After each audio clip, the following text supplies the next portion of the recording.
Takwimu mpya za usalama barabarani nchini zimeibua wasiwasi kuhusu ubora wa madereva na ongezeko la ajali.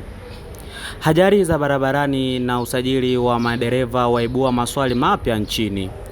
Takwimu mpya kutoka Mamlaka ya Udhibiti ya Usafiri Ardhini inayojulikana kama LATRA pamoja na Jeshi la Polisi zimeibua mjadala mpana kuhusu usalama barabarani na ufanisi wa mifumo ya utoaji wa leseni kwa madereva.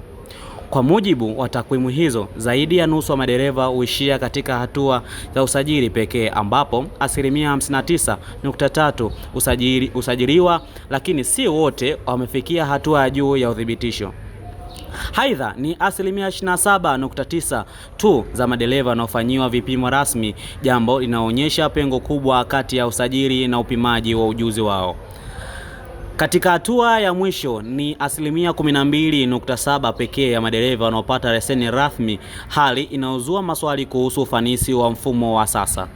Wakati huo huo, takwimu za ajali zinaonyesha kuwa majeruhi waongezeka kwa asilimia 35.6 zikifuatiwa na ajali za kawaida za 31.3. Vifo vinavyotokana na ajali ni asilimia 18.9, huku ajali mbaya zikichangia asilimia 14.1 ya matukio yote yanayorekodiwa. Wataalamu wa usalama barabarani wamesema kuwa madereva wanaohitimu kikamilifu wana uzoefu mkubwa kwa kusababisha ajali kutokana na ukosefu wa ujuzi na nidhamu.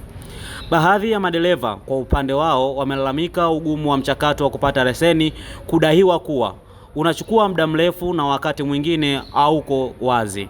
Hata hivyo, mamlaka husika zinasisitiza kuwa taratibu hizo ni muhimu ili kuhakikisha usalama wa watumiaji wote wa barabara.